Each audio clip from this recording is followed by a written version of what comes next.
Hello, I'm going to be doing a video today discussing a recent Journal of American Medical Association article published earlier this year that describes an increasing death rate of adults aged 25 to 44 in the United States since 2011. In this video, I will be examining whether energy drinks may be contributing to this mortality.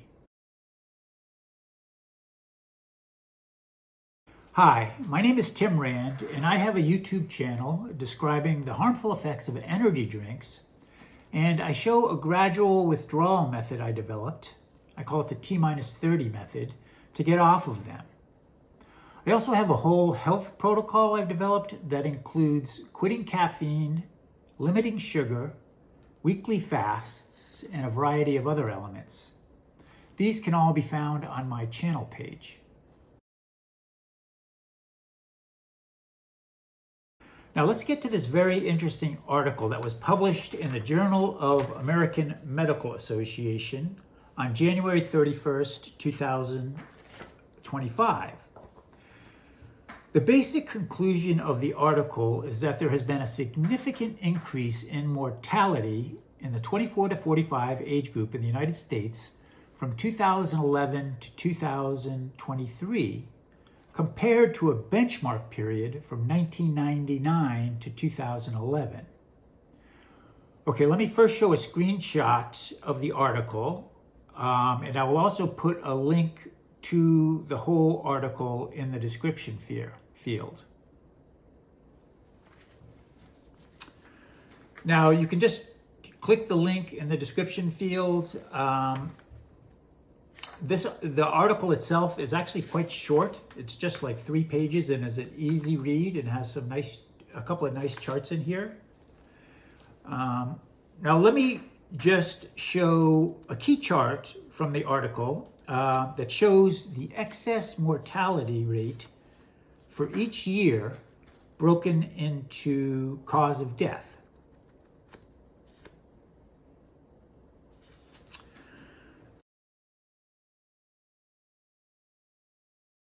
Now, I want to say right away that this article doesn't mention any single overarching reason for this mortality, and they don't mention energy drinks at all. They're mainly just saying that since 2011, there is undeniable statistical evidence that adults aged 25 to 44 are dying from a variety of causes at a much higher rate than previously. Now, they do mention opioid use, and of course they mention COVID-19 in the article, which are pretty obvious conclusions from the chart. They also mention that we should look into alcohol consumption, traffic safety, and dietary risks of young adults during this period to explain the other causes of death.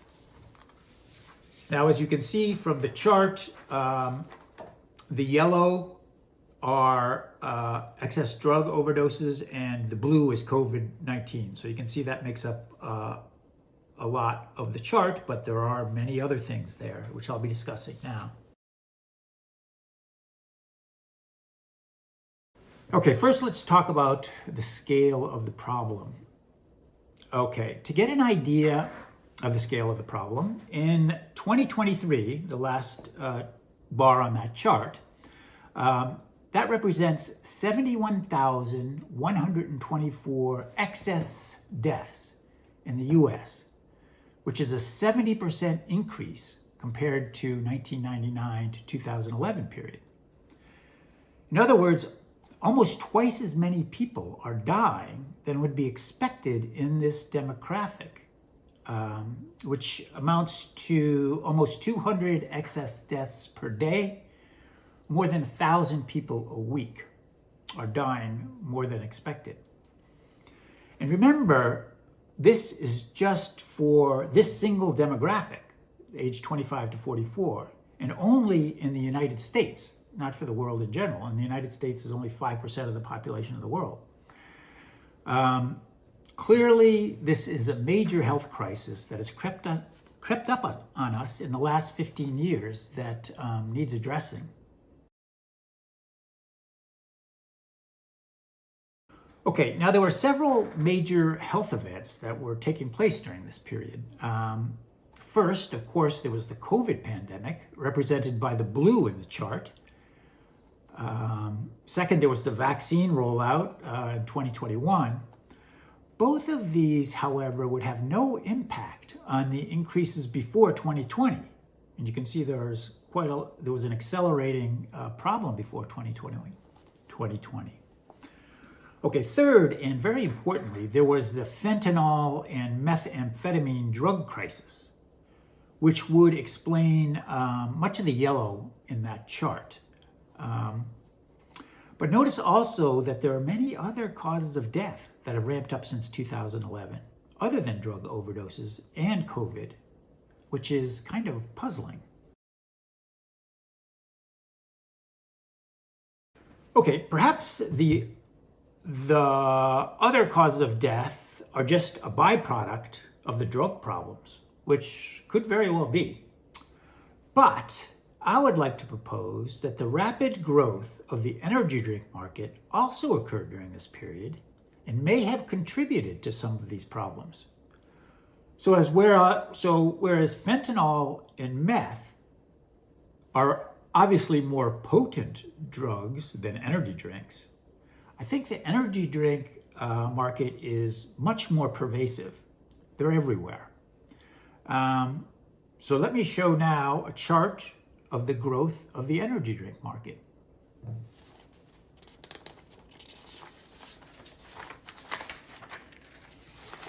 Now, this was from an article in 2019, which I'll put in a link below. And the market has pretty much followed this trajectory as predicted. As you can see, the energy drink market has been rapidly expanding, roughly doubling every 10 years, a rate which is expected to continue into the foreseeable future.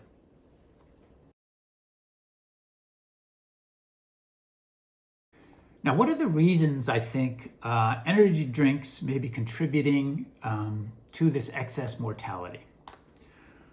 So let me list 4 reasons. Now, first of all, the energy drink market, as I just showed, has been growing simultaneously with excess mortality. Now, of course, as they always say in the world of science, correlation doesn't imply causation. But it is kind of a curious phenomenon that they're both kind of ramping up at the same times. Also, I should say energy drinks, they did exist before 2011. They were introduced into the United States in 1997. But I don't think they really reached a critical market share or acceptance until around this period, like the 2010 area. Also, at least for me, it took a few years before the negative effects began to accumulate and manifest personally.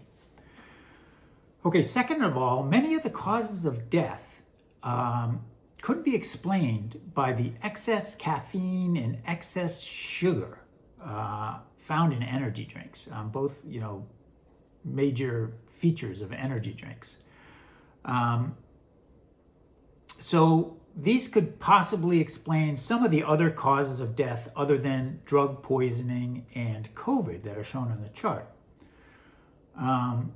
In particular, caffeine and the other stimulants in energy drinks can cause excess stress, which could increase or contribute to the increases in homicide, suicide, and car accidents. 3 other causes that are listed on that chart.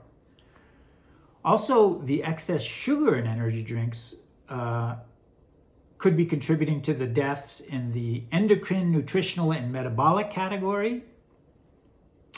And it could even be affecting the alcohol deaths. These days, people are often mixing alcohol and energy drinks, to get a buzz. Okay, the third reason, next will be kind of anecdotal. I began my channel in 2013, right about the time when these excess deaths began to show up. And my own personal health crisis kind of hit the crisis point in the 2009 to 2013 period. In 2009, I began blogging, and I'll leave a link to my blog, although I haven't kept up with that for years. And in 2013, I started this YouTube channel, which I have been maintaining, which describes mainly, particularly at the beginning, the dangers of energy drinks and how to get off of them. Also, many other health things too in the interim. And finally, again, personally, my own health suffered from energy drinks and improved dramatically when I got off of them. So I discussed this again extensively on my channel page, but for me personally, I was having health problems that I don't know if they would have led to death or not, but they were problems, and they improved dramatically when I got off of energy drinks.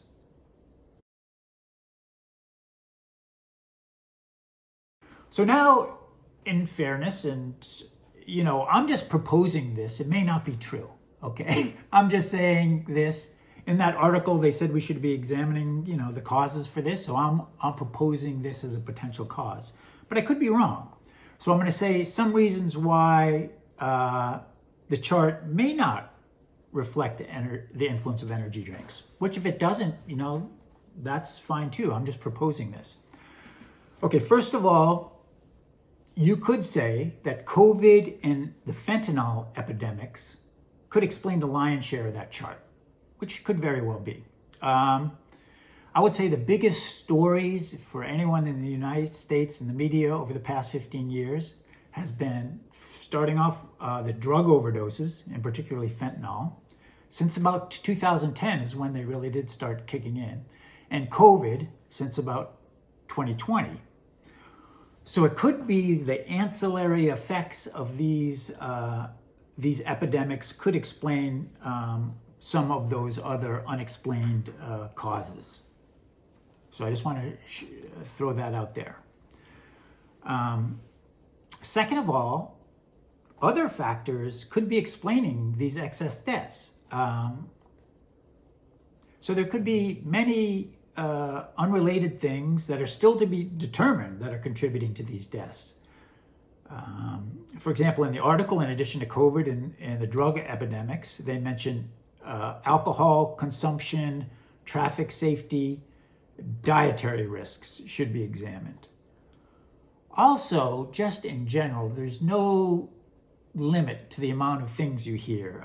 They talk about vaping, global warming, vaccines, too much time on social media, 5G, social isolation since COVID, too much processed food, which all could also be having an impact. Although I don't see why they would have started all of a sudden in 2011, since most of those have been around for a while.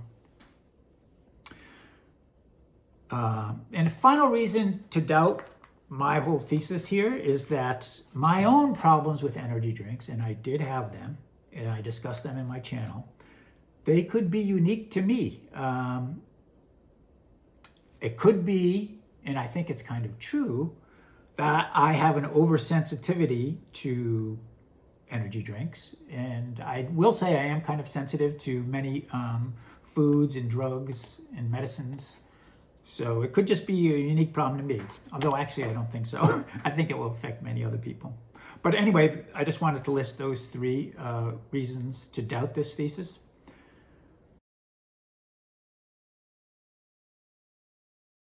So in any case, I thought it was an interesting and timely article, and I thought I would do a video on it.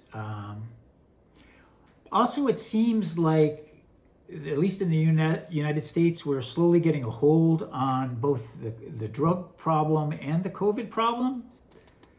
But the energy drink market continues to grow. So it'll be interesting to see whether these excess deaths fade away or continue to grow over the years. within 5 or 10 years, we're going to know one way or the other if energy drinks have anything to do with all of this stuff. And hopefully they'll just fade away. But I think it's definitely something that bears watching, and I thought I would do this video about it. So that's it, and thanks everyone for watching.